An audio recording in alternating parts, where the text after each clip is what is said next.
speak. But I respected Honorable Kaba. You were making very, very important point, and we were all following. But you started bringing some words that, quite frankly, were mad, stupid. Those are not parliamentary. Secondly, the man, Mr. Melody, is not here. So please, I'm just advising that. Just be on the counter, and then you can take those words out, withdraw those words, and then we can move forward. Please.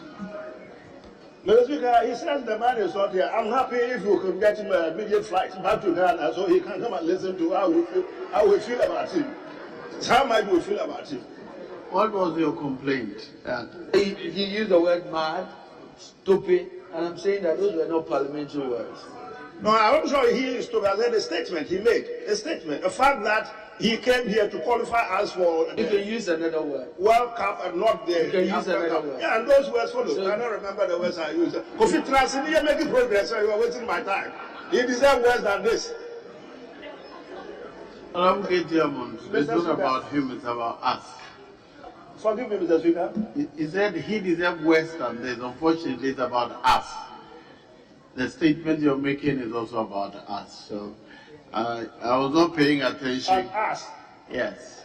But it's about the Parliament of Ghana speaking. So I was not paying attention to the... Well, in that case, Mr. Speaker, I'm happy you didn't hear what I said. He's misinterpreted everything. I didn't say this. Mr. Speaker, he's got it all wrong. So I'm happy we can make some progress. I didn't say this. If you use those words, kindly repeat. But I direct that any such words be expunged from the record. Well, yes, the fact that he's gone local and all those things, but he's racist too, Mr. Speaker. Yes, I think he said racist. Yeah, if that is true. All right, the rest can be expunged at your behest, Mr. Speaker. Yes, Mr. Speaker, so here we are, Ghana Blasters. I mean, we hear about sex, segmentation. We hear about infighting. They're only 22 or 23. They represent the population of over 30 million. Football is our staple. I mean, quite a few colleagues I don't get on with on this side. I mean, Kofi Bua, those who notwithstanding that, we can sit in the same coffee room and watch football, laugh. And when we get out of there, we can resume our hostilities. It is the only thing, Mr. Speaker, that brings us together as a nation. And yet the plaster consistently, Mr. Speaker, lets us down. AFCON, how do you call it? 2007, 2008? Remember that one? Mr. Speaker, as a Morgan reported me to President Kufuor that I've made statements to the effect that they were messing with our hearts. So Mr. Kufuor, the President, should do whatever was in his power, I think, to punish me or something. I wasn't there, but Mr. Speaker, you know, even wars have years. Those who were there came and told me, my friend, you were in trouble. What about that? As a Morgan reported you to the President. President Kufuor, what about that? Well, the President, he's got so much national matters on his mind. I'm sure this one, it would escape him. So I waited for a call, and the call didn't come. I've never been happy with Asa Morgan up to today. And come to think about it, look at what he did to us, the penalty.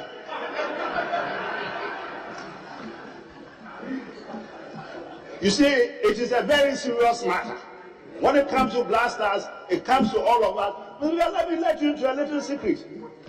I'm so sure if I hadn't left this country, or sometime when I was young, and I'd followed football the way I used to do with all my heart, maybe I'll be a dead goat by now. You come to listen to commentary, watch Kotoko playing matches, and the Speaker, this my leader remembers fairly well. I called the team Cargo Warriors. He told me the other day they weren't called Cargo Warriors, they called Cargo or something Warriors. This is where we played them here at the Transport Stadium. Major Lamptey. Arnold Warriors. No, Cargo, it wasn't Arnold. Zambia, Cargo, no, it's not Arnold. Cargo Warriors. Cabo.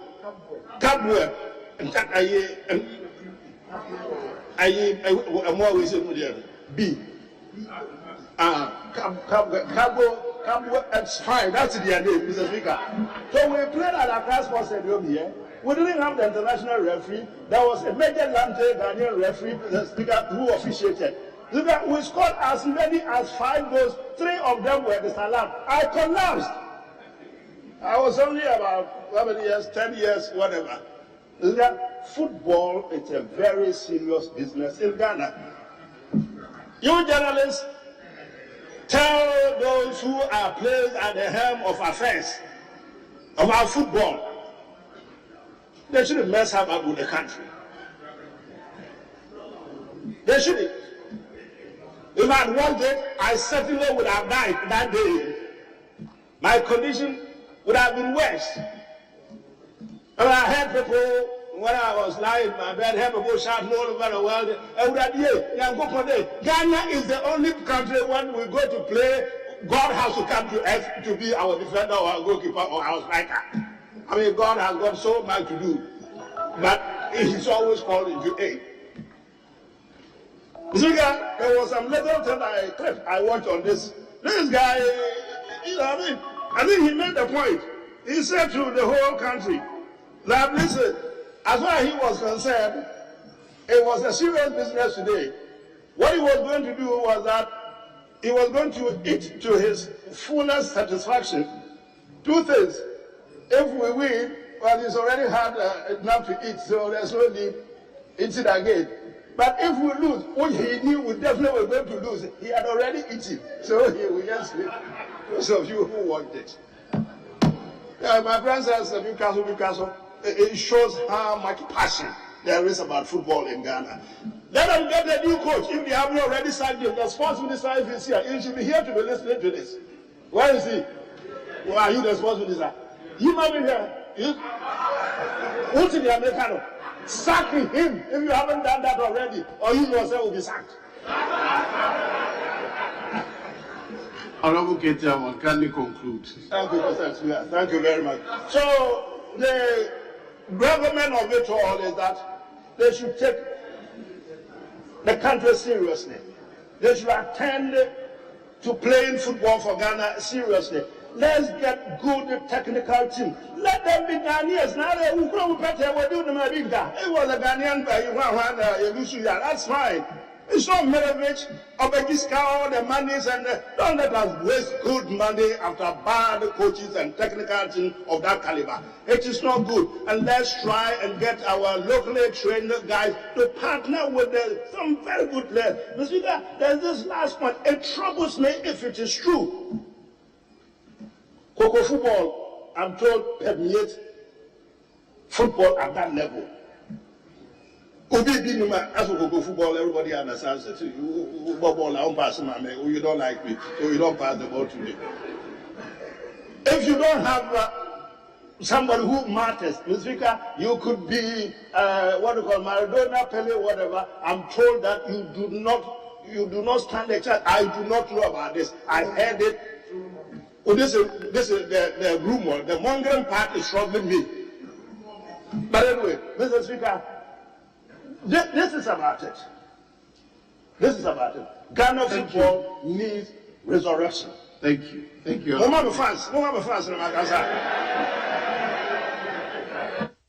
Yes, leadership now.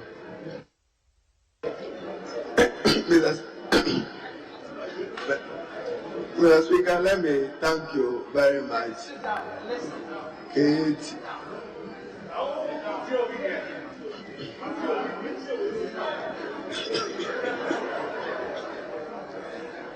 Mr. Speaker, let me thank you for the opportunity to contribute to the statement ably made by the ranking member for Youth and Sports on the abysmal or poor performance of the Black Stars at the 16th African Cup of Nations ongoing in Cameroon.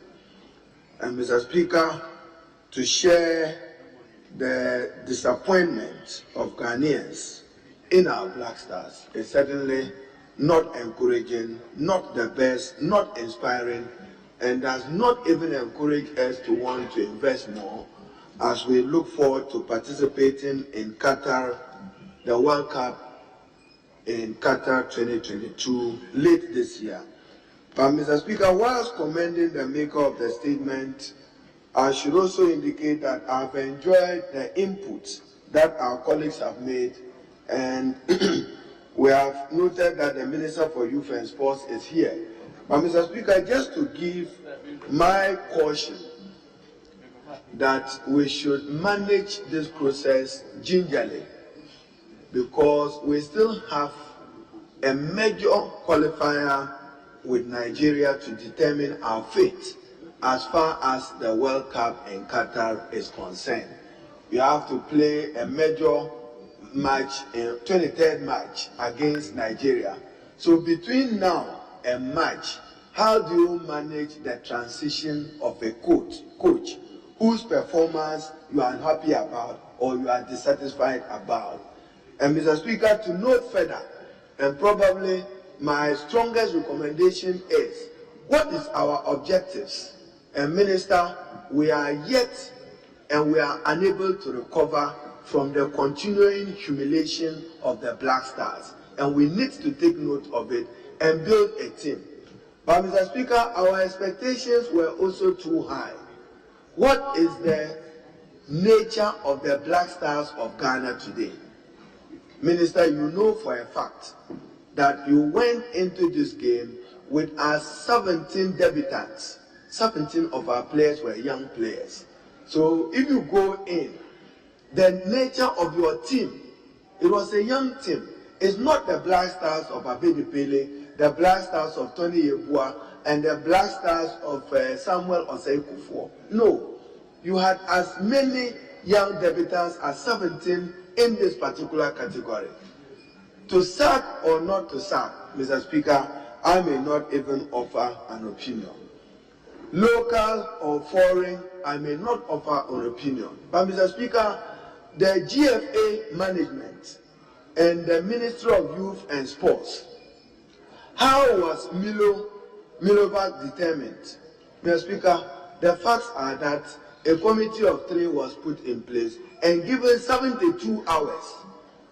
At that time, Minister, you didn't raise questions, we didn't raise questions. Do you determine a coach 72 hours? So within 72 hours, a certain determination was made. And the determination was made of Milo. There are many other concerns that we can share. Then your technical bench, Minister, when you came here and made a statement and asked for national support, we assured you, but your technical bench, beyond the coach, the like of Tony Balfour, Tony Yeboah, Samuel Osei Kufuor, Stephen Appiah and Co., they are all still around. Even if you want to constitute them into some advisory group to assist, they can. But Mr. Speaker, our difficulty now is where the minister is confronted with a witch's dance. If he dances forward, the father will die. He dances backwards, the mother dies. So he has to be dancing in the middle. Does he have a mandate and authority to dismiss a coach? Does the Minister for Youth and Sports have the authority and mandate to dismiss the Minister for Youth and Sports? It's the FA, not him. But he reflects our disappointment, he, the Minister, because he's in Parliament. How I wish Parliament could just pass a resolution and say that go home. But we cannot, because we must follow the specific rules and regulations governing football. We are not happy about his performance, but we have a major transition between now and when we face Nigeria in the World Cup qualifiers. And Mr. Speaker, it is also true that probably, I just give you 2 examples. There are, if you take Comoros, the country which managed to disgrace us, 3-2. Mr. Speaker, they don't have footballers even in Europe. But in Ghana, a minister, we have to think deep. The relationship between the ministry and the GFA in the name of autonomy. There are many qualified Ghanaian footballers like Wan Salisu of Southampton, Tariq Lamptey of Brighton, Hassan Odoi of Chelsea, Afenyejan of Roma. Brilliant Ghanaian footballers recognized at the world level, yet none of them was recognized by your coach, recognized by your technical bench. What kind of scouting did we do in Europe in preparing the team? When you are concluding, then you share your view. I know the citizen thing, but at the point he said that if that country didn't favor him, he will opt for us. That is also on the target. But Mr. Speaker, I'm just saying that in Europe, you have all these players who are recognized, including much more talent. Then, Mr. Speaker, when did they assemble? You say, when you say Black Stars as a team, they didn't gel as a team because they didn't play together as a team. That was part of our problem. How can you make a substitution at 90 minutes? Then ask the player to warm in and walk out. We saw him do that. Then even when you suffer, Mr. Speaker, the disgrace of Congo was largely because of the early conceding that goal in the fifth minute. I'm sure that's even got Ayu exiting with a red card because he had come determined that I will survive today. In any case, even if we won, we're not going to qualify. So, Mr. Speaker, my first advice would be that let's show sportsmanship. Let's show sportsmanship. You see, football, you win happiness, you lose happiness. That's what sportsmanship means. So we have to forgive the Black Stars and move forward. We must forgive the Black Stars and move forward. You see, Mr. Speaker, and to my senior, the Honorable Katie Hammer, when your milk pours down, can you take all of it back? You don't cry over spilled milk. So, Mr. Speaker, I think we must endeavor to find a heart of forgiveness for the Black Stars, for its management, and manage the transition. But task the minister and the FA to work to transition the coach, work to transition him. Because between now, you don't want us to blame you if Nigeria beats us or defeats us and say that their jollof was already better than ours. They have added football to it. That will be another trouble for you. But we necessarily must qualify. And Mr. Speaker, one of our colleagues, when he was making his point, questioned why the Black Stars were in Qatar. It was for good reason. He was using it sometimes because of our economic standing, so that he prepares them, anticipating that we will qualify for Doha. Then they would have gotten acclimatized to the weather. But there are those who are very critical of the coach that, why did you choose Doha or Qatar? This was the reason. His anticipation is that, no, but at least get used to the atmosphere within the constraints of the resources. But how much are we ready? How much are we ready to pay for a Black Stars coach? I know that there were efforts to get Hervé Renard, if you remember, the one who led Ivory Coast and Zambia into winning those cups. Nothing was heard of it, and that was it. So probably we should have a mix of the coaches. Yes, make use of our local talents. Where it is necessary to use a foreigner, I don't think that we should rule it out completely. But at least we should make the best use of it. Then, Mr. Speaker, in concluding, football generally, we are not branding ours well. I have repeatedly said it. Today, the English Premier League appears to be about the most competitive football regime in the world, even though you have La Liga and others wanting to compete, because they have branded it. There are more Chelsea supporters in this house than there are Okumapim supporters of Kotoko here. For Mr. Speaker, there are more. I'm sure some will quarrel with me if Man U was defeated, than when they hear my own way, RTU are defeated. And Mr. Speaker, there are those of us who just love football, not the trophies. And Katie doesn't belong to that category because of a wounded goalkeeper yesterday that he was. So in football, you don't go in expecting that at every time you must win. let us recover very fast, and build the Black Stars as a team. Explore the opportunities of those new other talents elsewhere that can be built to get it done. But our task is that the Minister for Youth and Sports, it appears that the Ghanaian people have passed their judgment over the coach. But manage it as a transition, because you have a match ahead of you. But as for reorganizing our football, you have a cumbersome duty. Football in Ghana is virtually dead. Now, even if you go for a Kotoko House of Folk match, enthusiasm, Mr. Speaker, very, very low. Then the local talents, what the Honorable KT observed, there are many talents that are ignored for reasons that we cannot understand, and for reasons that we must demand explanation, because we also watch them on TV and we can know that this is a bright player or a good player. Yet when you are calling, they are not called. So the Ghanaian people will ask you that, how come this particular player is not featuring at the level of the Black Stars? Mr. Speaker, I see that we have spent considerable time on this particular statement. I should be concluding so that we will hear from those who will respond to the issue. So, GFA, Mr. Speaker, they are saying that, and that's a conflict.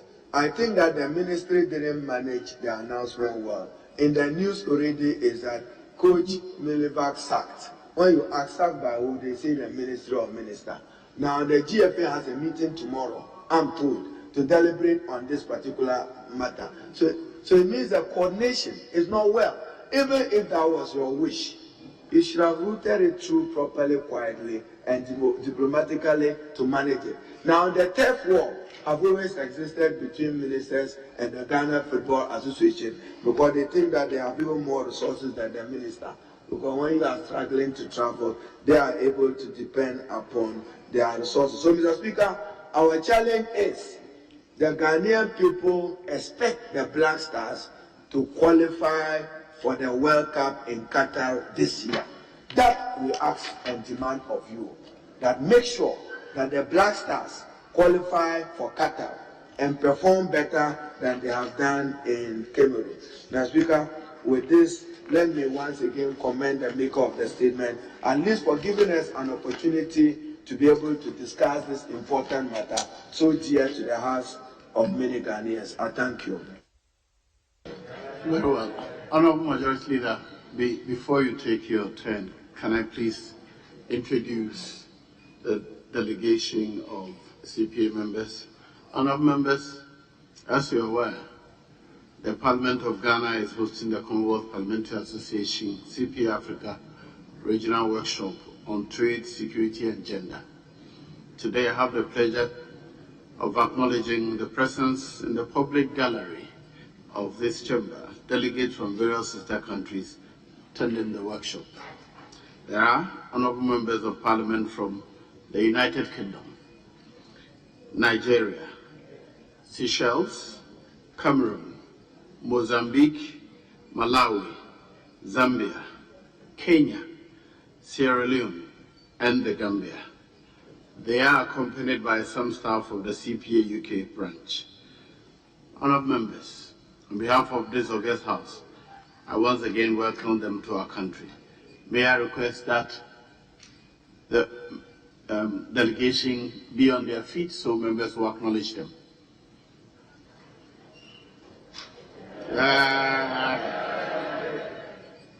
Once again, you're welcome to Ghana.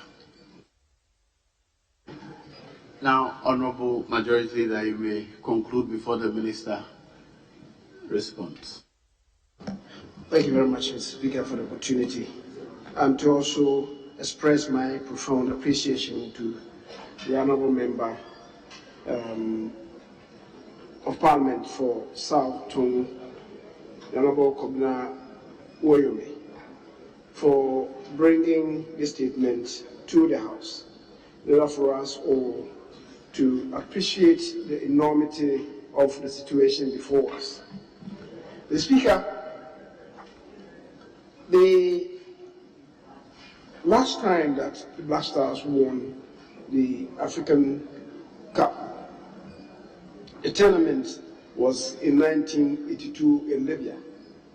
Mr. Speaker, that is some 40 years ago. We kept living on our past glories. When we first won in 1963, 1965, Egypt had not won any. Today, Egypt is on the ascendancy and they've won so many of the tournaments. Speaker, the last time they climbed up and moved to 5 wins, it was Ghana that they beat. The Speaker, as I said, we're living on our past glories. And it's important that we revamp our efforts.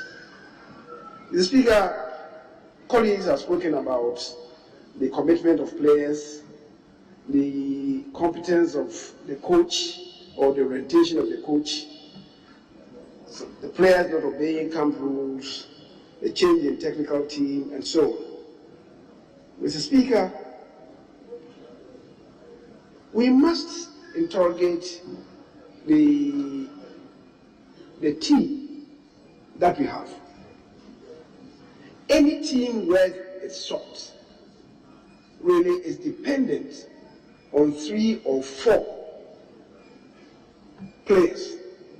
You need a very competent arrowhead, the goal scorer. Then you have a very good holding midfielders. You have one that you can count on as a person who marshals the defense, steely defense, and then a very good goalkeeper. In all these departments, Mr. Speaker, as we speak today, Ghana scores 0. So where is the team?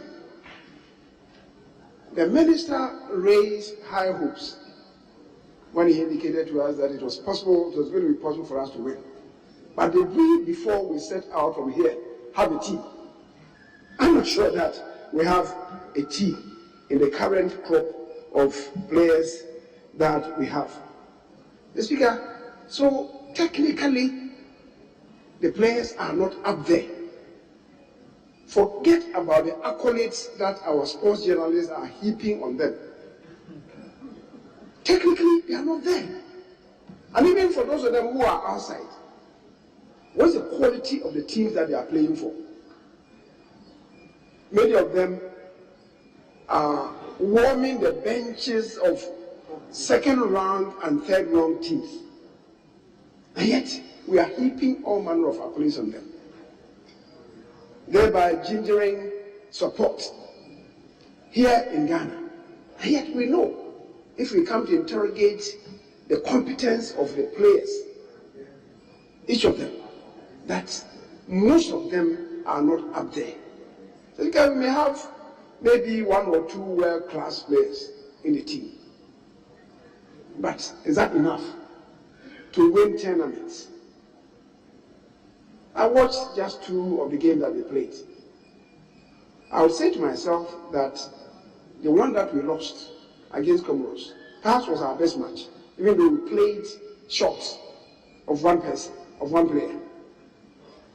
Yes, because so if a team is not technically sound, then we want to have good tactical play. And that then will call in question the competence or the pedigree of the coach. Mr. Speaker, the coach that we had, the question to ask is whether, as of now, he measures up there.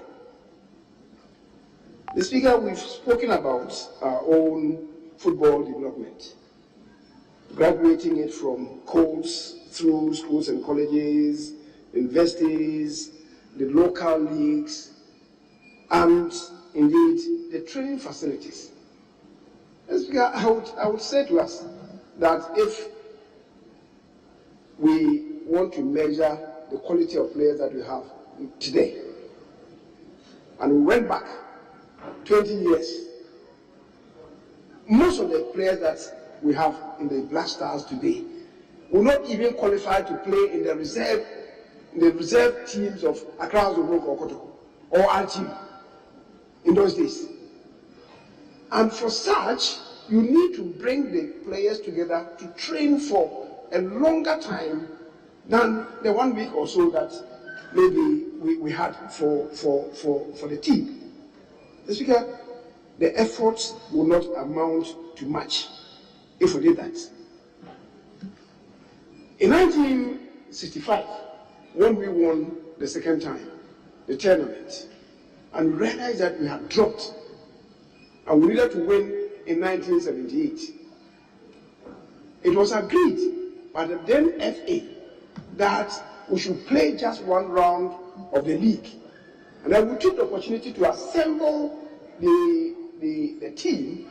At the time, those of them that we thought were very established stars, the Danopons and Odames of that era, were dropped. And that was how come we brought in the younger generation, took them to Brazil. For about, they camped them there for about 2.5 months.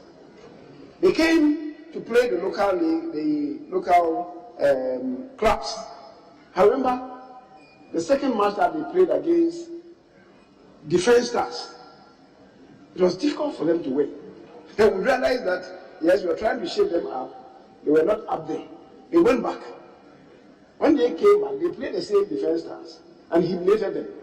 And realized that we had been able to get the team to some level. So into the 1978 tournament, which was played in Ghana, we were very hopeful. And indeed, all the teams that we met were able to overcome them.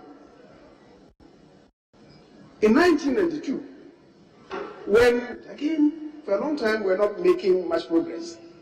After the humiliation, won the trophy in Libya in 1982. Between and 1982, it was difficult for us. We were not even qualified. Then we introduced Bukad Saizi. We must look at the coaches that we also engage. Bukad, when he came, was a very hungry coach. We left the entire team to his charge and was able, within a very short time, to bring them up. That is how we should be scouting. If you are going for foreign coaches, those are the type of coaches, the hungry ones, who want to add to their CV, that you should be bringing, not the established ones. The established ones, when you bring them, they will not be able to deliver, and they will tell you that, well, we had very little time. Mr. Speaker, the same thing goes when Nigeria, for instance, went to the World Cup and did very well. That was when they introduced Clemens Westerhoff, a very hungry coach. They brought him. The first match that he played, in fact, he went with them to Algeria. The first match they played, they were humiliated by Algeria. But Nigeria managed to play in the finals against the same Algeria. Algeria at the time, Shrodin, Rabah Majer, and the others. It was difficult for Algeria to beat Nigeria in the final game. They managed only a 1-0 against Nigeria. Then the people of Nigeria got to know that, yes, this man within a very short time was mastering the gameplay of Nigeria. He took them to the World Cup. They did well. When Cameroon went to the World Cup with Roger Miller, and did well, I will recollect that they came to Ghana. At the time, we didn't have a blaster. And they played against our under 17. At that time, Frode Shabokoi, Abraham Kuma, Joe Debra, Zion Train, and the others. They played them in Kumasi. They struggled to draw with our under 17 team. That was when we went to the World Cup. Roger Miller said, when people were praising Cameroon for what they had done, he said the world should watch out for Ghana. The Speaker, go for hungry coaches. Cameroon at the time went for an on-stone coach, Nipomianchi, who took them to the World Cup. When they finished, the Soviet Union at the time poached him because of the gameplay that is placed there. Mr. Speaker, so it is what quality of coach that we want. If I'm going for the hungry ones, and my first preference is for local coaches, Mr. Speaker, you can put maybe some of them together, 2 or 3, the established ones, and you can even give it to the coaches association that they should give us 2 or 3 of their best, put them together to coach the national team, and we see the results. Mr. Speaker, I think there's also a question that we have to ask ourselves. Since the FA, the Football Association, came to be taken over by the clubs, what has been the results? Is that the way to go? Before they came in, we had our own structure of technical people managing the Football Association for us. The football clubs have insisted that they dominate. Ever since they took control, what has been the results in tournaments? And that is when people even question the selection of national teams. Because each of them will want to have their own players from their clubs in the national team. What has been the results to us? Mr. Speaker, so there are so many questions that we should be asking about what went wrong. And indeed, as I've said, I agree that yes, today we don't have the big corporate bodies to be assisting in grooming players. The era of Samatex, the era of new plan stars, Akoshobo testers that produce Akutex, even from Akujeto's place, Drantex, document testers, they have gone. Dumas of GTP used to be one of the clubs. Georg Stars, Stearman Stars, Ash Gold, and even from the armed forces, Defense Stars, later christened SS-74. Where are they? The Speaker, so we should look at how we are developing our football. We need really to have long-term strategic plans to invigorate our football. Mr. Speaker, for now, I agree with the minority leader that we don't have the luxury of time. If we have to compete in the World Cup qualifiers, we need immediately to determine the way forward for us. If we have to sack the coach, let it be swift to introduce new coaches who then will have at least 5 weeks or so to get the team together. If, on the other hand, we want to leave him, then scurrilous attacks should also cease, because that will also demoralize the man. My own preference, though, is that the 2 Ghanaian coaches who are outside, Tanko is the deputy coach to Dortmund, and his pedigree is high. Ibrahim Tanko. Mr. Speaker, so if we have to give the blasters to him, I believe he's one person who can deliver for us. But let's handle the matter gingerly. And I think, I understand the FA is meeting tomorrow. If they have to get rid of Milo, because maybe he's wounded and his crest is falling, let's do what is needful. Bring in the other, another coach. I'm saying that my own preference is to bring down Tanko. The Speaker, having said that, we should come together not to stop supporting the blasters. We have bemoaned the fate of the blasters, and I guess so many of our compatriots are not in the mood to even continue watching the tournament. That is, there's injury that has been inflicted on all of us football lovers in the country. That means that we should revamp the stars. If we have to invite some new people into the team, so be it. So, Mr. Speaker, the earlier we acted with some degree of alacrity to save the fortunes of the Black Stars, the better for us. Let me also urge those of them who contributed to the journey to Cameroon not to relent, because we need to continue our support for the team if indeed we want to maintain them, or if we want to call a halt to our participation in World Cup or perhaps tournaments, then we must make that bold decision.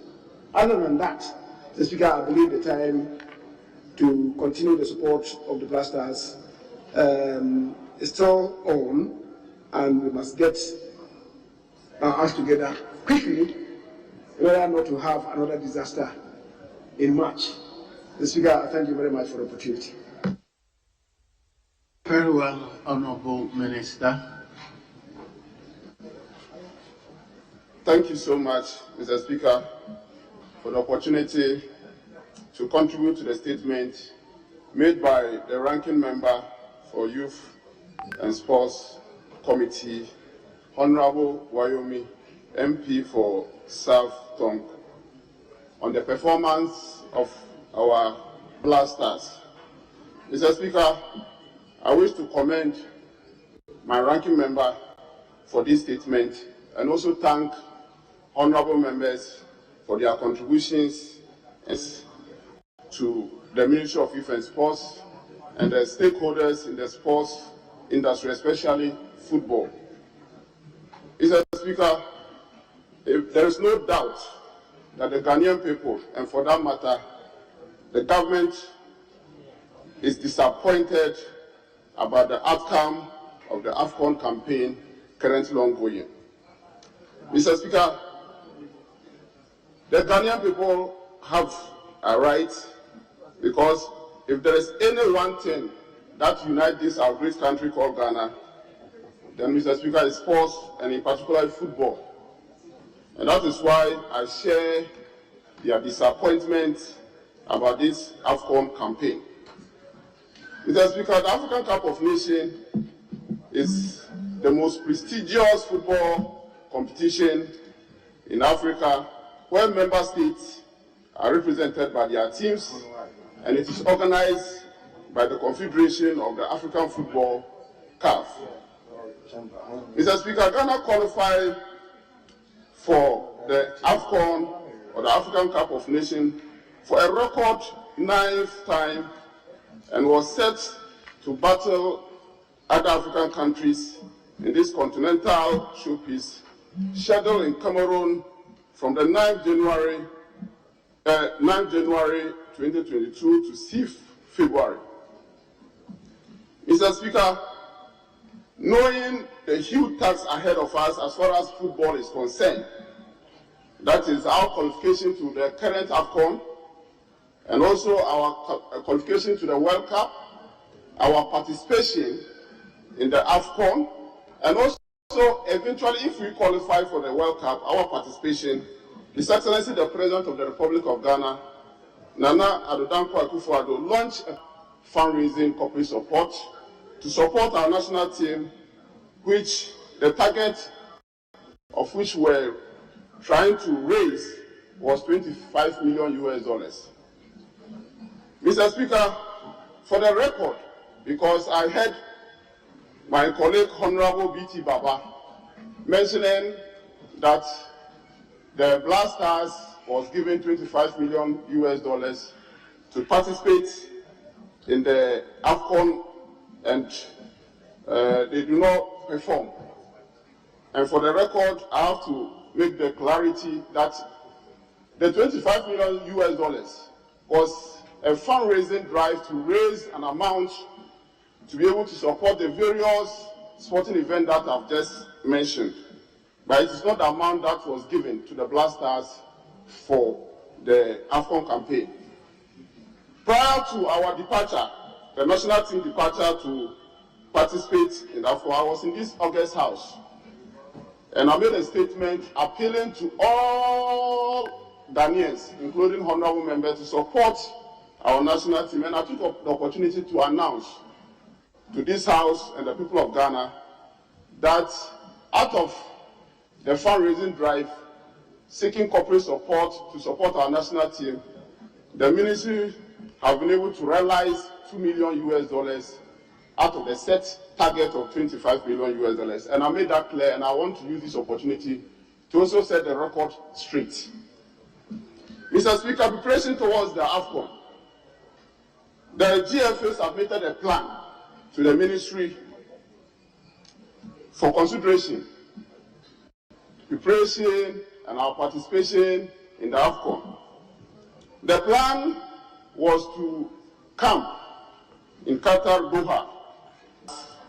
And the ministry, the GFA gave reasons why it is important to go and camp in Qatar. And as explained or stated by the minority leader, one of the reasons why the ministry agreed with the GFA for the team to camp in Doha, Qatar, was the reason being that Ghana have opportunity of qualifying for the World Cup. And we are currently going to play Nigeria. And if eventually we have opportunity of qualifying, it's only important that our players are acclimatized.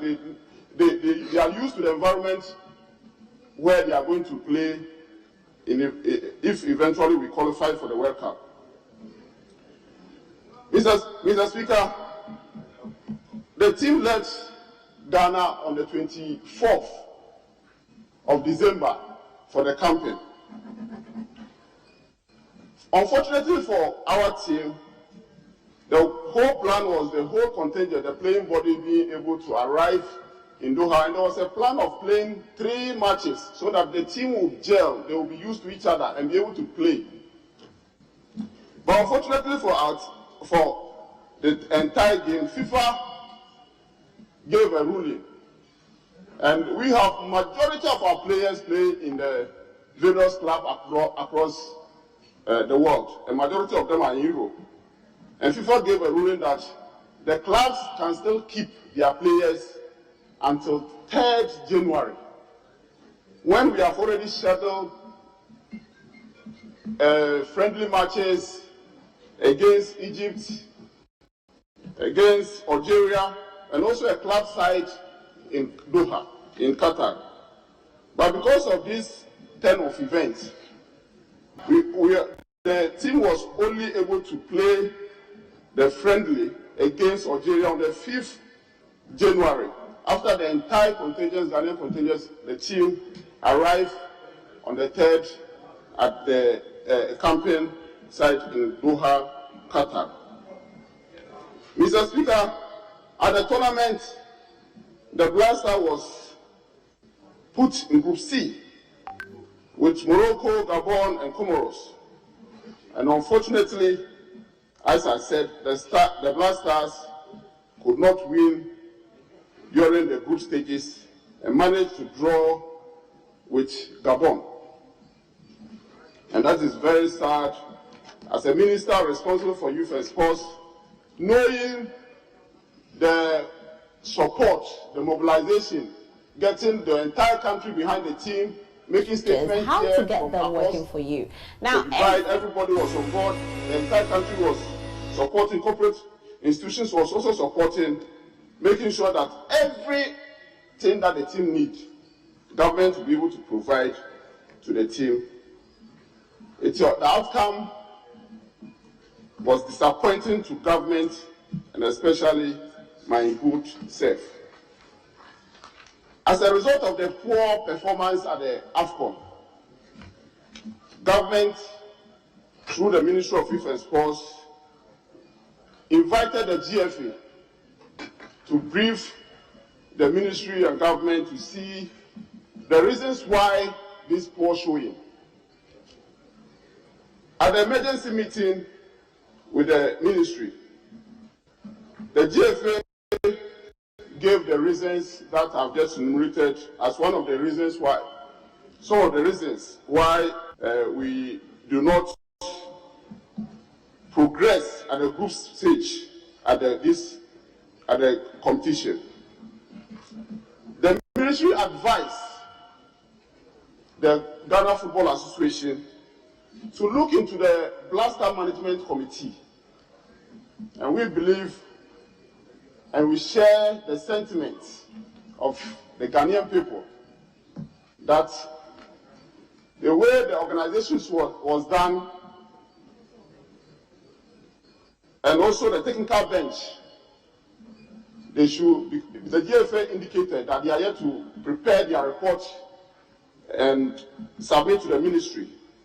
But the report, which was submitted by my able deputy, who was the leader of the delegation from the government side and the Ghana contingents, based on that report, we advise the GFA to review the technical committee and also look at the Blaster Management Committee. There was an engagement before this announcement. So for the record, the minority that indicated that I should have met the GFA, I want to put it on the record that this meeting was held between the ministry and the GFA before the announcement. And because the entire country disappointed the technical bench, the GFA Blaster Management Committee, we asked the GFA to look into those concerns.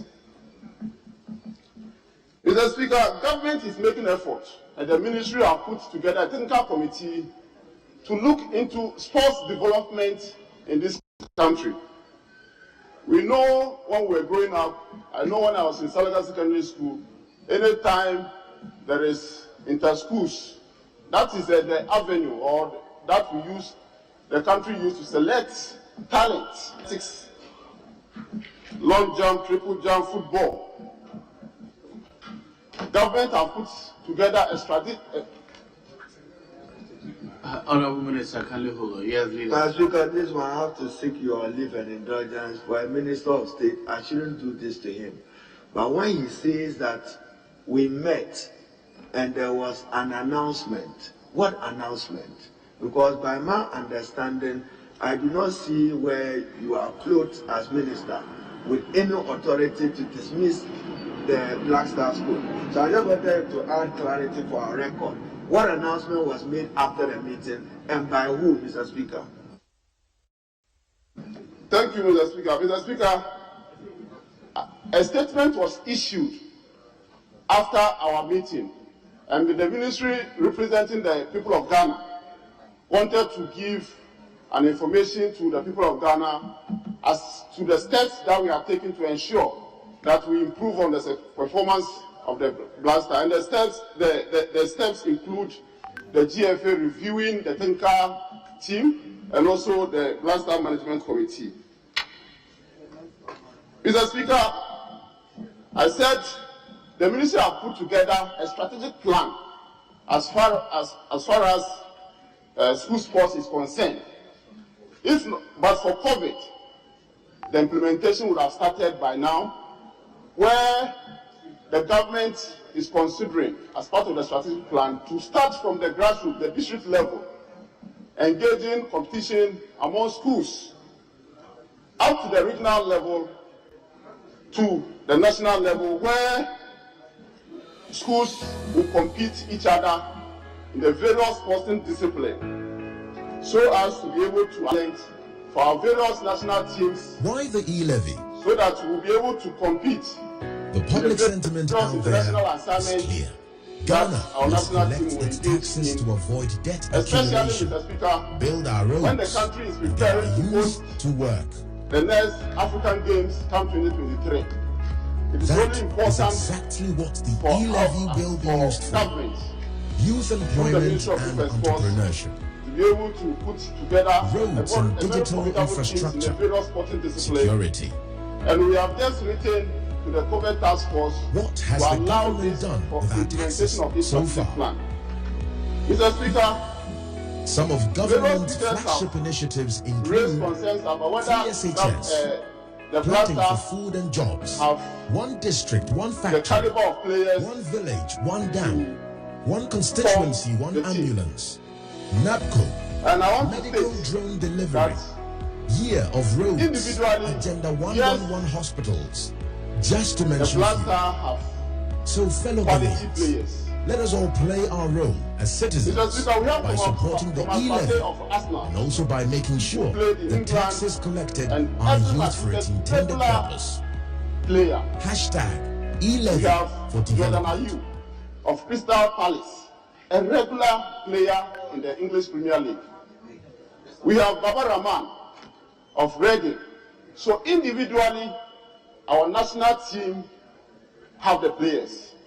But as whether they gel as a team is something that we have to all interrogate. And that is why normally every team will have a technical team as to read and manage games. And we believe that this AFCON campaign, the technical team did not manage the games very well for our dear country. And it's as a result of that, Mr. Speaker, that the ministry asked the GFA to review and look at the various teams that form the Ghana Blasters. Mr. Speaker, government is also putting effort in providing sports infrastructure so that we'll be able to develop sports at a various level across the country. As we speak, AstroTurfs alone in the country, Mr. Speaker, government and its agencies have provided 87 AstroTurfs across the country. There is also 10 youth resource centers that currently government is constructing in the then 10 regions, of which there are various stages of completion. Mr. Speaker, the ministry and the GFA also recognize that we have to give opportunity to our local players.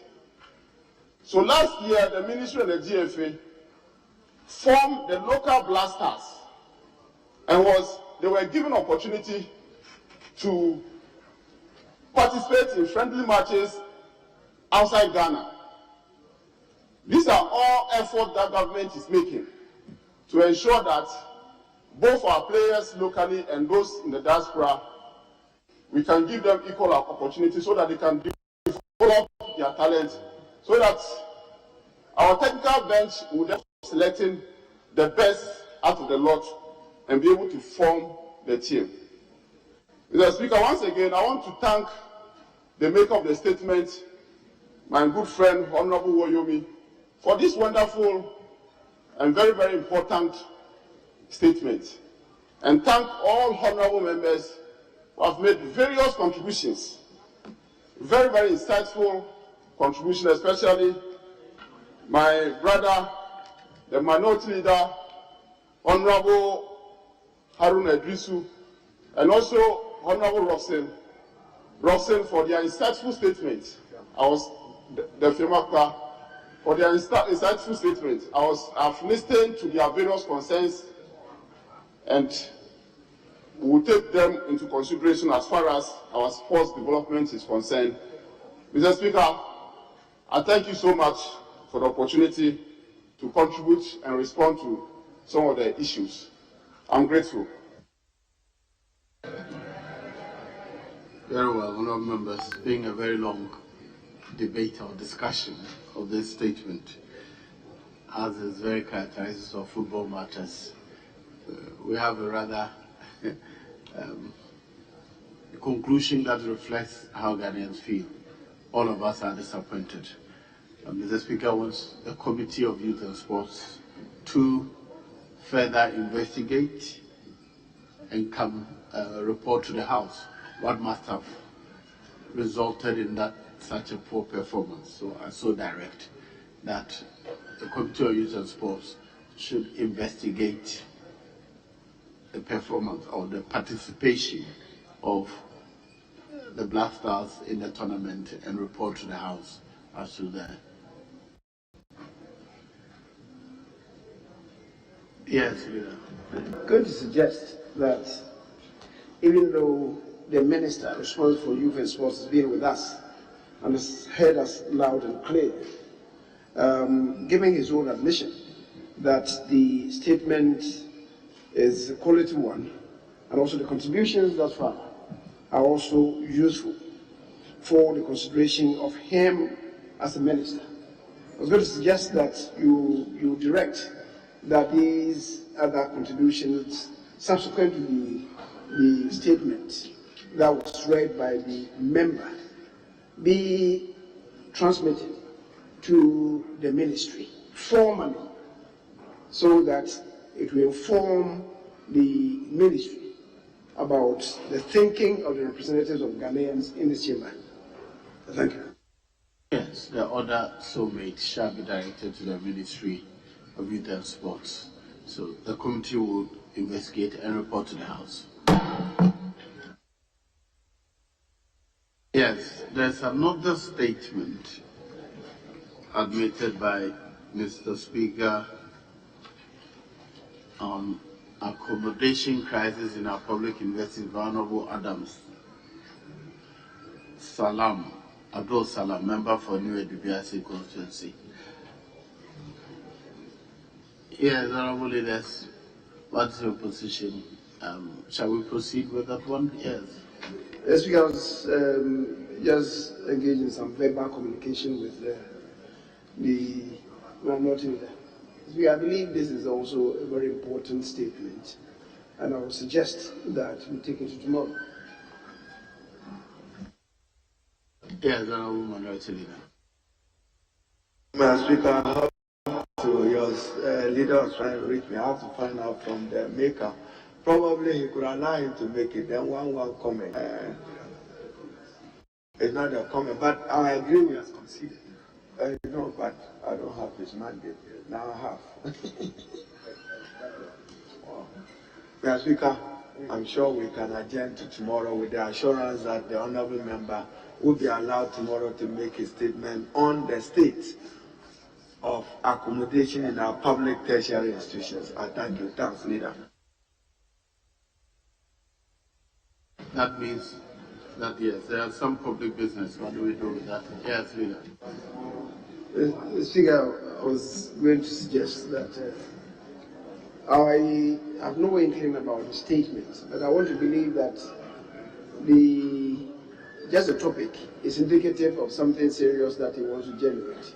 And just as the Minister for Youth and Sports was with us when the statement came to be read today, if we can invite the Minister responsible for education tomorrow, so maybe he may also listen, and if there are any responses, he may hear them from him.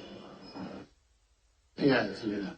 Mr. Speaker, I don't know, when he says Minister for Education, I saw him in some Arab world in my news, with some Arabian in some Alaji dress. I'm not sure if the Minister for Education, as I'm not sure what I'm reading.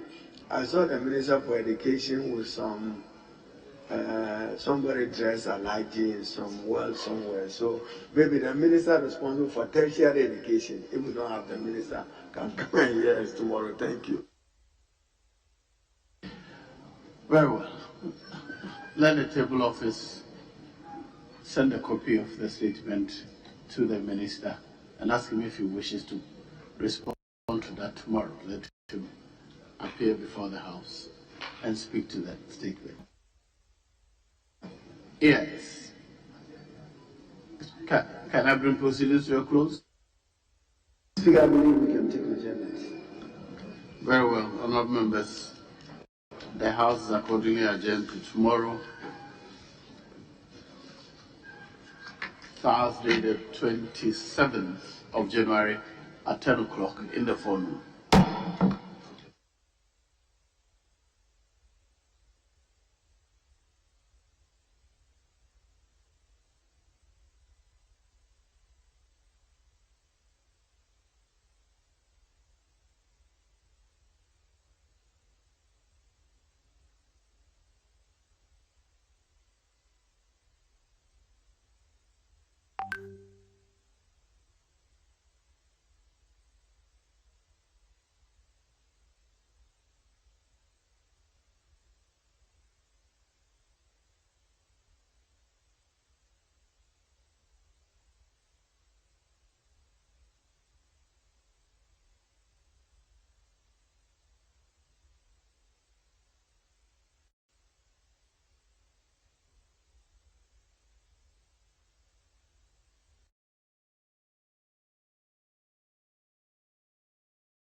we see now is that the voting booths are now being set up right behind the speaker's chair. I mean, beside it, and the officers to Parliament are now positioning these voting booths. I see that an officer of Parliament has raised a transparent box, showing it to the entire House to ensure for them to verify that it's actually empty. Has now been placed in front of the main bench where the clerk is seated, and the voting booths are now ready. In fact, the transparent box is also being sealed now. Is being sealed now, and is ready to receive the votes, the ballots. Now we know this is going to be by secret ballot. And so we expect that each member of Parliament will have his name read out. He will take a paper, he will write on the paper the name of the candidate he's going to vote for, his nominee is going to vote for, which is going to be two, either Professor Michael Quay or is going to be Alban Sumani Babe. Now, the booths have been set up and the process is about to begin. Winston. Would be calling the MPs, as is indicated, in alphabetical order. What remains to be seen, Evans? The clerk decided to continue and would wait to see if the Member of Parliament for North gets called or not. But from the indication he gave, it looks like he wasn't going to call him. And it's also important to note what the reaction of the NDC would be. And I say NDC because there's been this whole back and forth about who becomes majority in Parliament, or who has the right to say that he's the majority in Parliament. Now, there's a bit of a departure from the 2005 situation. I'm still waiting to see if the whips would find themselves very close to the voting booth and thus be checking how the members of Parliament vote. Mind you, we have the general secretaries of the two main parties, that's the NPP and NDC, who have representation in this Parliament, 137 members each, all in the precincts of Parliament, and we'll be finding out what their own actions would be even as the voting begins. But I'll be monitoring to find out how close the whips would be, to the ballot box and the voting booth, just by way of finding out if they want to be checking how their members vote. And I see this small meeting of several MPs happening around where the clerk is. Yeah. A lot of them have gathered, or a closer shot will tell us who is there. But there's some conversation happening right now as the voting booths are being set up and the ballot box itself has now been also prepped up for the voting to happen. But yeah, one of the key things we want to watch is it's important, Winston, that you brought that thing up.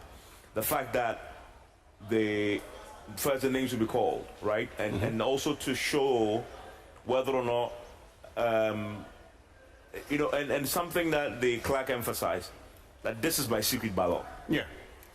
So if it's secret ballot, it's secret. Nobody. In fact, I was reading the standing order. The standing order actually prescribes how the ballot should be folded. It actually prescribes that the ballot should be folded in a manner in which nobody is able to see how you are voting. Right. So it doesn't just say cast your ballot. It doesn't say secret alone. It actually prescribes how you fold it. So you must fold it in a manner in which nobody sees whose name you've written.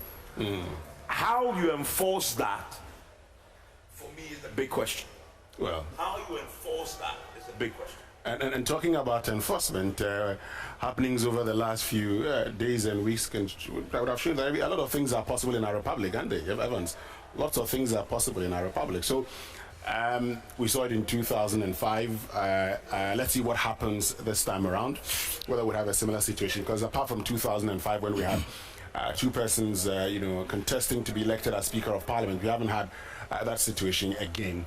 And so, yes, the clerk was very clear when he indicated that it's by secret balloting, and so nobody should see how you vote. But the question is, can the clerk enforce that particular law?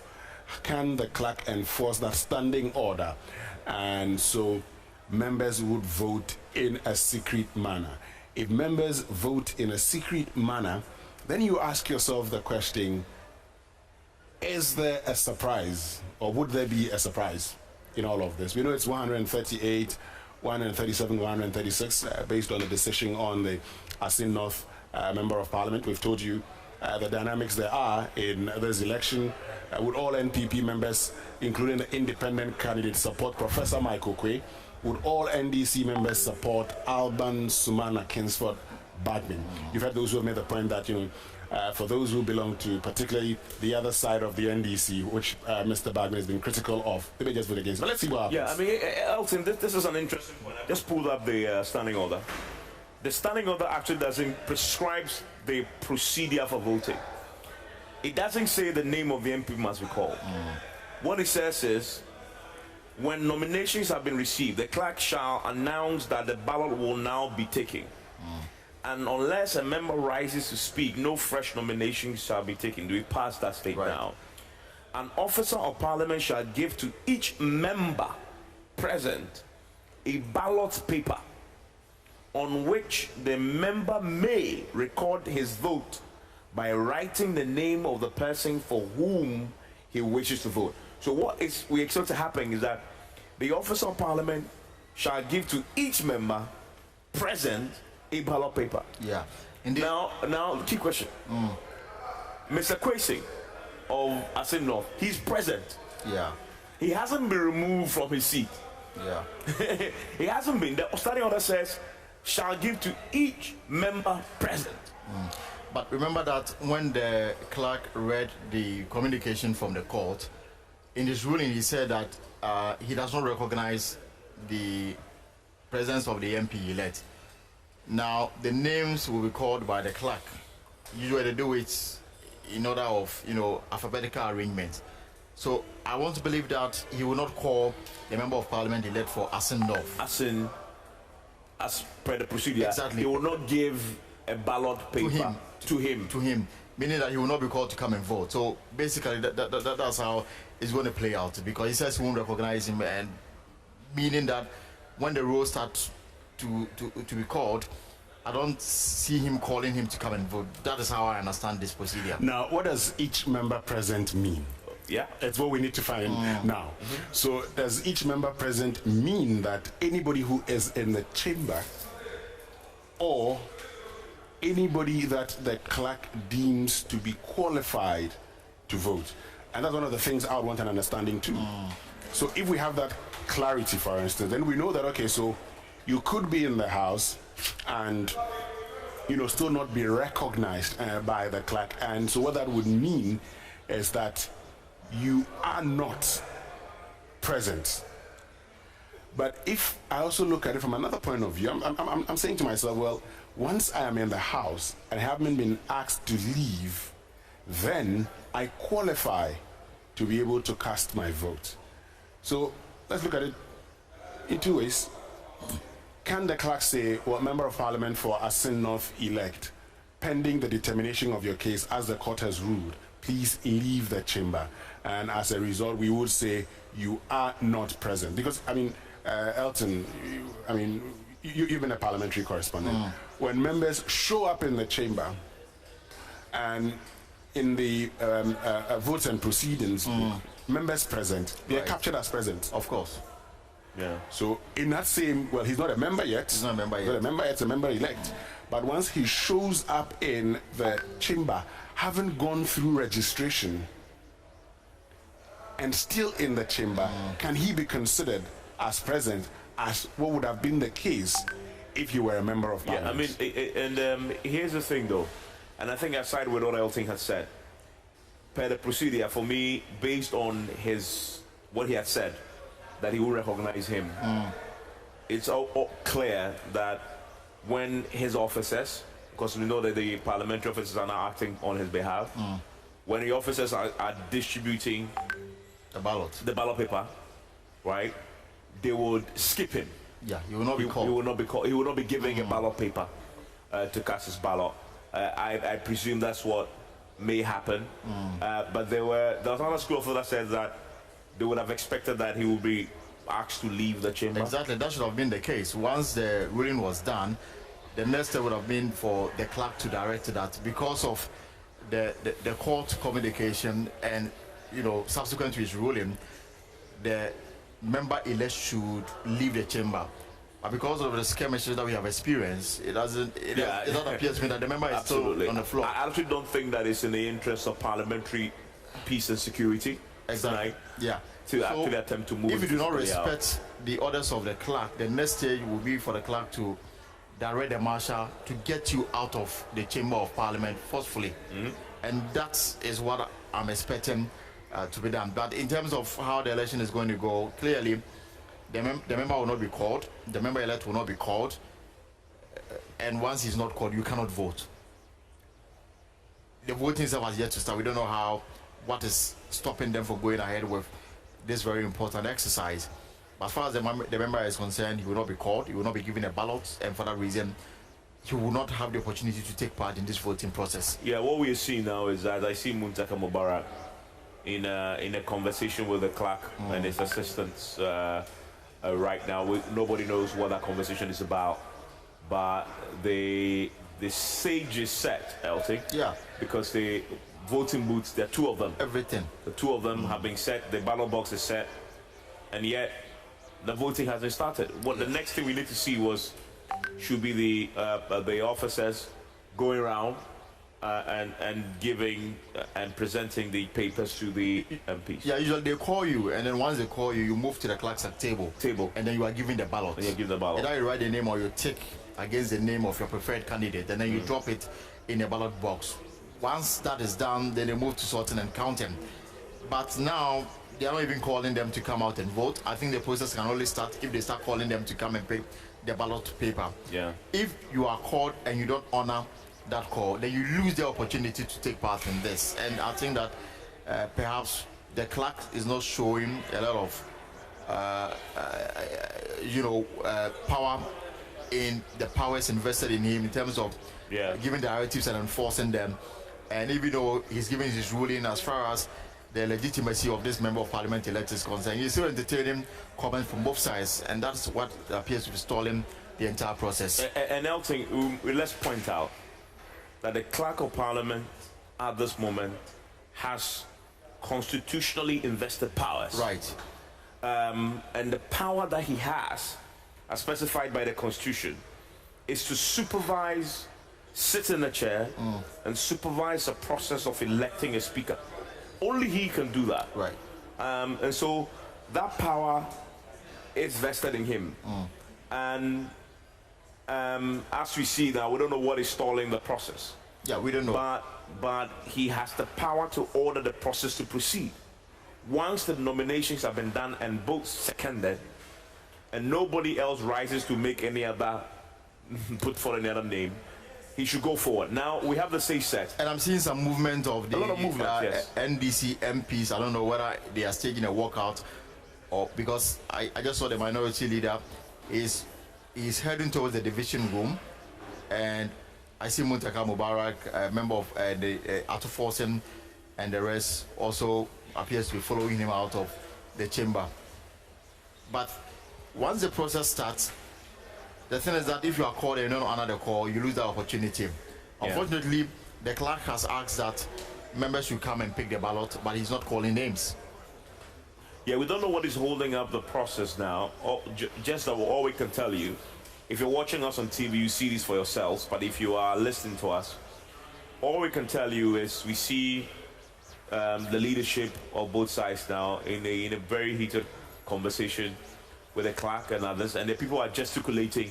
It almost, I don't know, I wonder whether it's a conversation about where to position the booths or what, because I see a lot of pointing of fingers at the positioning of the booths. And here again I see the Interior Minister have also approached, has gone to add to the numbers there who are have in this exchange with the clerk. Winston. Exactly, and for many of us, we're waiting for the processes to start. And I mean, like you're asking, I see them pointing at the booth. Exactly. So it's that place has always been a preferred location. Indeed, the last time I witnessed such an exercise, members had concerns with the fact that the media center, which is overlooking where the booth is, if you're a media person and you are standing there, you can easily tell the direction the person will vote. So they had concerns with that. So what they did was that they told the media to move out of the media gallery and allow the process to continue. But where the thing is sited, that's always been the place.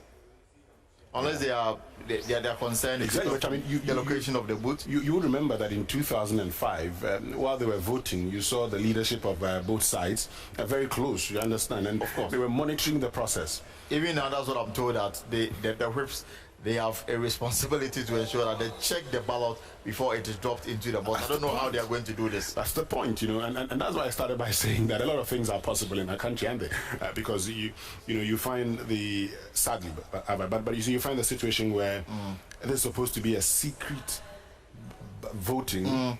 Nobody is supposed to see how you vote. But hey, hold on a minute. So as you can see, they are clearing where the media stand is. Yes. I'm sure the reason is that they think that the media people can tell which way it will go when the voting starts. So that's how come they are clearing the media gallery of the media personnel. So I'm sure that we are getting closer to where the voting itself will start. Okay. So clearly that was the issue that was holding up the voting. The fear that journalists in the press gallery can easily see who you are voting for, and so if you're watching us on TV, you see that the press gallery, which is right opposite us, right opposite you, and behind where the clerk is seated, is being cleared now of all the pressmen who are there. And any moment from now, the process will start. And now here's the thing, though. It's almost 2:30 a.m. Yeah, fatigue is setting in. I'm feeling it. So am I. Of course. I mean, we've been here since 9 p.m. and we are now about to begin the first order of business. Right? And remember, we have to do this 3 times. That is, if the minority, no, not minority. Now we don't know the minority majority. Let me just err on the side of caution. That's if both sides decide to present a candidate for the first deputy speaker and second deputy speaker. You've heard the NPP side say that even though the NDC is presenting a candidate for the speaker, there's been lots of discussions, and some of them are saying, I mean, for the sake of consensus and allowing the spirit of the Constitution to continue, let us not present a candidate. Others say let's present the Famina MP as a second deputy speaker, because Joe Oseusu will be nominated for first deputy speaker. Right. If the NDC doesn't present a candidate for first deputy speaker, it does not look like the NPP would want to present a candidate for second deputy speaker. What that would mean is that the remaining elections would be procedural, just and then move on, and then we go. What will be left then would be the swearing in of the president, which is dependent on when we're able to elect a speaker. But if the NDC presents a candidate for first deputy speaker, then we're going to have 3 elections. Yeah, I mean, and with what we've seen, there's every possibility of that happening. Because we got a confirmation from John Bodu when we spoke to him that they have selected Joe Oseusu as their first deputy speaker of parliament, and if his reference was even to the fact that if the NDC should present somebody for such speakership, then the only option that will be available to them is to go in for the Famina MP as the second deputy speaker of parliament. But looking at the entrenched position they've taken, even relating to a court decision or a court order, nothing is impossible now. Yeah, I mean, and from the NDC side, I understand they also had met in caucus and suggest and put forward Dominic Ayine as a first deputy speaker to rival Joe Oseusu. I mean, again, if that's the case, we're going to have another vote. Exactly. And this whole thing will play out again. I mean, we are nowhere near. But one of the things we are planned that this will end at 3 p.m. Well, we have, but here we are. Evans, started. The situation is this, Evans. And based on my reading of the Constitution and discussions with lawyers, what the Constitution sought to do, what our law sought to do when it said that when it comes to deputy speakers, the deputy speakers shall not be elected from the same political party, was to ensure the situation where political parties in Parliament had deputy speakers. And that was all to ensure consensus building and a thriving democracy. Now, based on that understanding, yes, it is true that the former MP is an independent member of Parliament. He's been sacked by the NPP, and so he's not a member of the NPP. However, now that he's decided to do business with the NPP side, if he's elected, which he can, he can, because we've seen it happening in the Freddie Blay, Malik Al-Hassan Yakubu situation, where Freddie Blay of the CPP was with the NPP majority in 2005. They nominated him as first deputy speaker, and Ken Jassa, who was with the NDC, was nominated, and then Malik Al-Hassan Yakubu challenged him. But yes, as Kojo Apong said here, some of them feel that, look, that particular consensus building and the spirit of the Constitution should be made to stand. And that's why I would want a situation where consensus should work, so that whether the NPP may cede the first deputy speaker to the NDC or NDC does that, let consensus work, so you have deputy speakers from both NPP and NDC, and not just from, one side of the house. Yeah. If there should be any talk at all, in terms of consensus building and then ceding a position, I can only see the NPP saying that, okay, we can give you the second deputy speaker. For the first deputy speaker, it will be a difficult choice to make. And clearly, I'm looking at a situation where the first deputy speaker's position will be contested between the two parties. But maybe for the MPP, they may say that even though we warned you, you came up with your own candidate, we still want to respect the Constitution and say that you can have the second deputy speaker. That is how I see it. But for the first deputy speaker, I see the MPP going on out, and they will make sure that they grab it as well. Yeah, so we'll see all this, and the voting still hasn't started. Yeah. We're waiting to see if this happens very soon. But this is the stage that being set for this. Now, there are a few more things that are interesting, of course, that the standing orders prescribed. We know that in the past there's been a spoiled ballot, a case of a spoiled ballot. It's happened before. Yeah, and the standing order makes a point that a member can only vote for someone who has been duly nominated as a candidate. In other words, if you write the name of Elton Brobe, that's a spoiled ballot, because the two people are on the ballot, and that can happen. But I doubt very much if anybody would like to spoil the ballot there. But you can make a mistake. When fatigue sets in, you can write a name. But if you make a mistake, and under the current circumstance, a mistake, if you have a mistake, would cost one side. But Evans, you're talking about secret voting. Yeah. And based on all the discussions we've had concerning national elections and how voting should be done, and the fact that if I decide to show you how I voted, you cannot take me on. And we've had that conversation prior to election 2020. I think same could hold for this. And so if they decide to show their whips how they voted, they've done no wrong. Because secret means nobody should try to see. But if I willingly say, Evans, Elton, this is how I voted, have a look. Yeah. I've done no wrong. You have done no wrong. I've only willingly shown you what I've done. Except that in the national elections, nobody tells you how to fold your ballot. It's just a secret ballot, right? Yeah. But the standing order goes a step further. It says each ballot paper shall be folded so that the name written on it cannot be seen. Yes, but you see. So okay, but you point to make is a valid point. What you're saying is, what if I fold it so that you can see it? Yes, I am saying I want you to see. And then what happens? Who enforces that? Exactly, I say I want you to see. What is the penalty for disclosing my ballot? Yeah, so that's the point, and that's why it wouldn't come to me as a surprise if I see that the whips are. I think that there's calm in the chamber. Yeah, and we are getting ready for the voting itself. Somebody a few minutes ago went to check the voting booths and then the ballot box. So this is going to be a long process because 275 MPs. 274 if the directive exactly 274 MPs. They finish casting the ballots. You have to bring in the boxes, pour out the content, and then sort first. Sort all Professor Magokwe, sort all Abamabin, and then you count. And then you declare the results. That's a long process. That should take anything almost an hour plus. Yeah. When you're done with that, we're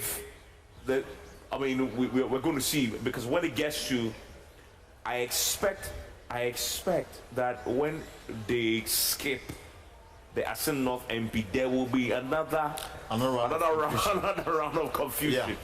will erupt, which then will delay the process a bit more. I mean, this is going to drag a bit. I mean, definitely. But we are here. We definitely have to be here and know what the outcome is going to be for this parliament. The House now seems very calm. There's something else that must be said, though, about the calmness you're beginning to see. You know what fatigue does to you? Yeah. It makes you want to rush through things. Yes. And get it done. Yes. Fatigue can beat you to the point where you just want to get it done. The energy that he had an hour ago at 12 midnight when they started, they cannot have the same energy for another round of fights. for another round of fights.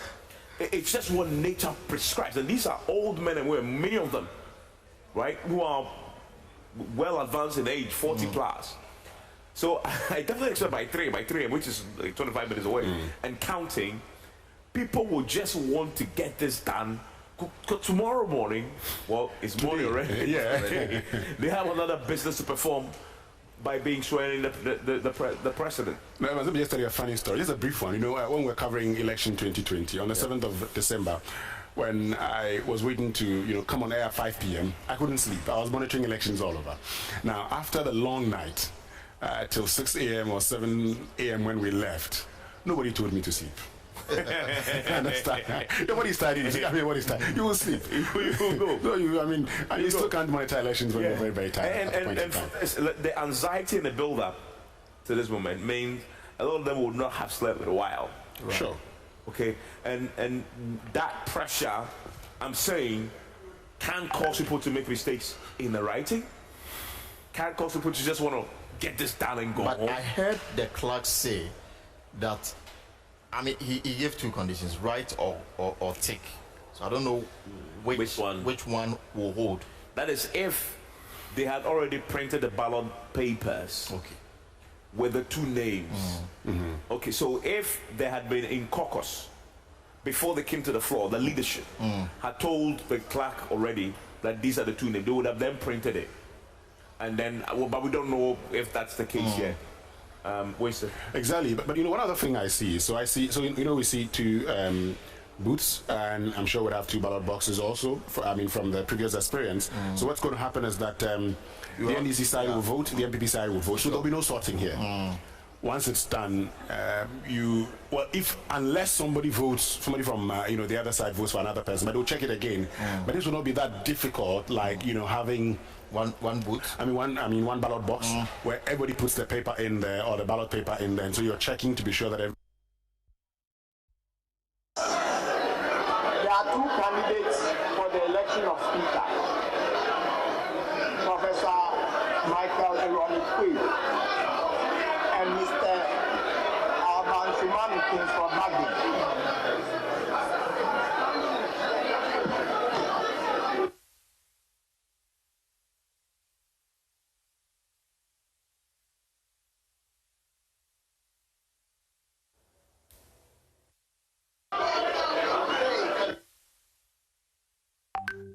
Okay, we're waiting the Clerk of Parliament to begin the process of mentioning names of members of Parliament to approach and take their ballots and go cast it in the box. That should begin soon. The drama of the cast your ballot should begin soon. What is clear though is I think I see Muntaka Mubarak still standing. Yeah. You see him still standing on your right side, right, close to the where you have the clerks standing. I don't know. Prayer is not in view yet. Not in view yet. But the positioning of Muntaka Mubarak is strategic. Right? Yeah. It's strategic. Of course, Evans. I mean, this is very crucial. And these are human beings. These are MPs. And these are people who've been involved in elections before. And these are people who know some of the tricks that goes into elections because they themselves have been beneficiaries of some of these tricks. So there's trust is a big issue here. I mean, they may have been spoken to, they may have been whipped, but this is the decision time. And I know that in the run-up to this particular election, there were attempts by both sides to try to infiltrate the camps, both MPP and NDC. And I know also for a fact that that was basically one of the reasons why they decided to camp their MPs ahead of this particular program. All of them came into the chamber together in a bus, and it was all done to ensure that everybody toes the line that has been assigned them. And that's the reason why Muntaka is stationed so close to where their members will pick the ballot, either write or take and then go and drop. Because trust is something that they don't want to play games with. Yeah, I mean, there's an MP told me from the minority side that they actually told them that when this process begins, don't even go to the washroom. Go to the washroom. In fact, they said if you must, don't go alone. You need an escort. And he says, I asked him why. He says, well, we were warned that you can be locked up in the washroom when you attempt to go in there. And if you're locked up in the washroom, you're yelling, and nobody comes to open you. By the time you come, the voting is over. You lose by a vote. Because once your name is mentioned and you don't respond, they'll move to another person. Exactly. But you see where Muntaka was standing? Yeah. Now, for those of us watching on TV, the right side that you're talking about, that's actually where the NPP is. So you ask yourself, and I also saw Aveji, standing, he's walking to where the NDC is also. So I'm asking myself, is it any bit of, in particularly campus elections and NUCS elections and all of that, when you're going to vote, people are standing by and are whispering into your ears. Isn't that somebody is carrying the ballot box? Or checking, showing that it's empty. Everybody see that there's nothing in there. But that's an MP. It looks like it's disagreeing. The person disagreeing with something. They are back to some disagreements now still. I think it's actually one ballot box here, so there'll be a bit of one ballot box here. So the thing is, they will mention two names. You pick, you go and vote, and you come and drop. I'm sure it will help the process to move fast. Absolutely. The process has stalled again. I mean, a few minutes ago we thought this was going to begin. Yeah. Now it appears there's some more disagreement over what? I don't know. I mean, because again, the press gallery is beginning to fill up. It's beginning to fill up again after they cleared it.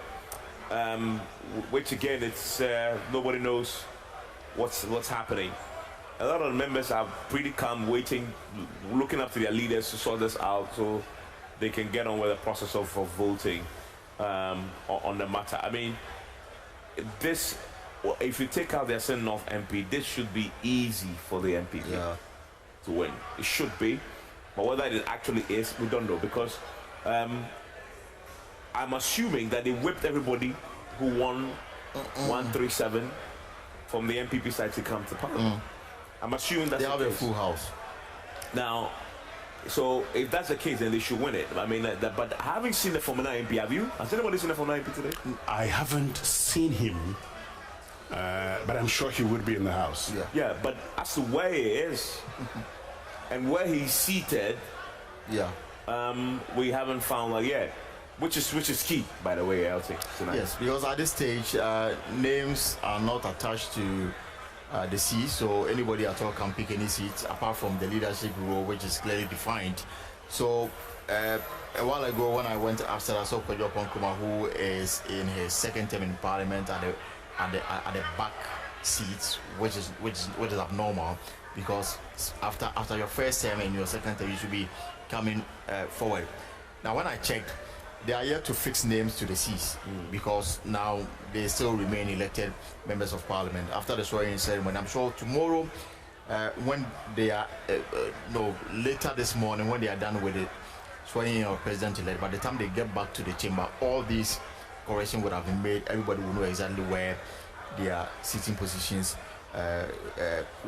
will be. So in terms of the arrangement regarding independent candidates, because the NDC MPs have already taken the right side of the speaker and then the MPP on the left side, usually an independent candidate will have to be slightly in the middle. Now the thing with our chamber is that because it's not so big, you will find members from both sides missing in terms of the seating arrangement, because you can't find 137 on one side and 137 on the other side, because the chamber is just not big enough to have that demarcation. So even regarding the political parties and how they sit, they are messed up in a way.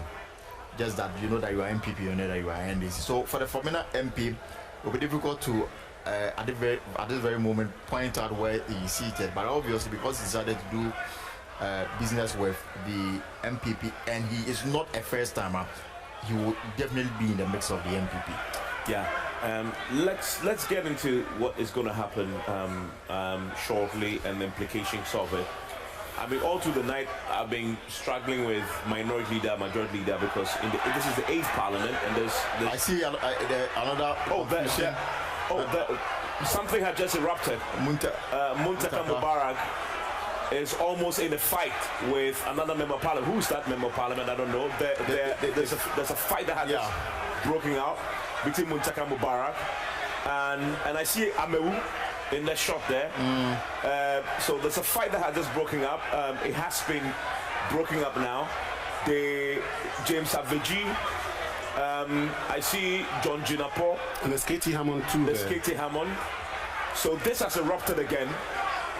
It has erupted again. And this has to do with something they've been haggling over before the voting begins. And they're pushing each other. There's a lot of pushing and shoving. And strong words and gesticulating in the faces of MPs. Dr. Dr. Free. He's very thick and tall, and he's using his size to push his way through the crowd now. I see Muntaka Mubarak holding the ballot box now. He's holding the ballot box, and I see a marshal. I see a marshal trying to drag the ballot box from him. On the floor of Parliament. Everything was calm until this sudden eruption in this chaos there. If you're just joining us on radio on Joy 99.7 FM, Parliament was just about casting the ballot for Professor Michael Quay or Alban Babe. The process had been laid out. Everything was set. Just a few minutes ago, there's an eruption in total chaos now, and the members of parliament from both sides are gathered around the area where the clerk of parliament is, and I see Muntaka Mubarak in the front there, and around them everybody's arguing. Everybody is arguing about something we can't tell you. The process is even more. Now, I mean, all the members of parliament have left their seats and they've massed up in front of the clerk of parliament. You know, this has left the process stalled, and else you can see there that the marshals are protecting the clerk's table. We are watching this unfold on television. And of course the process is stalled. I wanted to listen into the sights and sounds of the chaos that is unfolding on the floor of Parliament right now.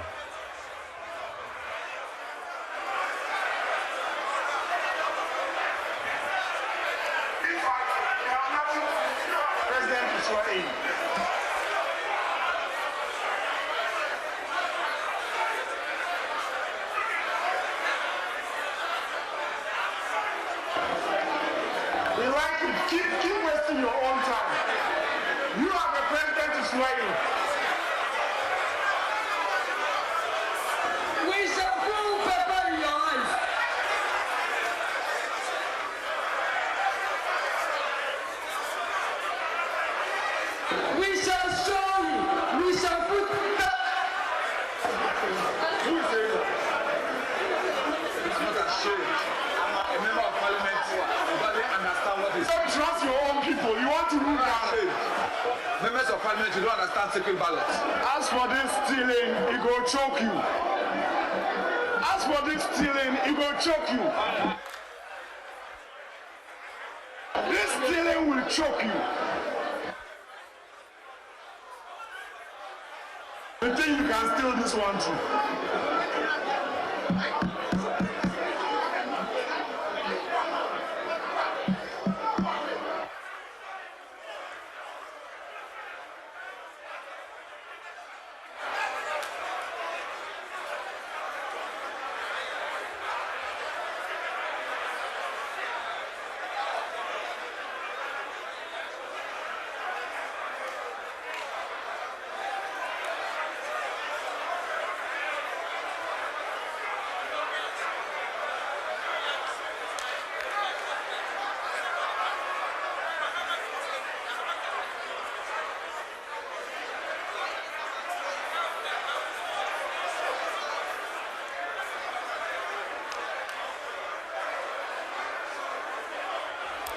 So we are still waiting for the ballots, the voting to start. The chaos is still unfolding on the floor. There is no indication that they are getting any resolution to this matter anytime soon. It appears to me, LT, this is a fight over where to position the ballot box. And where to position the ballot box and the voting booths. And the desire or suspicion that somebody wants to inspect the ballot before it's cast. Before it's cast. The numbers that we are talking about, the difference is so slim that I think that both parties are not allowing this thing to be business as usual. That's how come you have the whips ensuring that at least they have an idea how their members will vote. And the NDC, from what we are gathering, are not happy with where the ballot box is placed, and that is what is holding the election from taking place, and that may have been the cause of the confusion that we witnessed.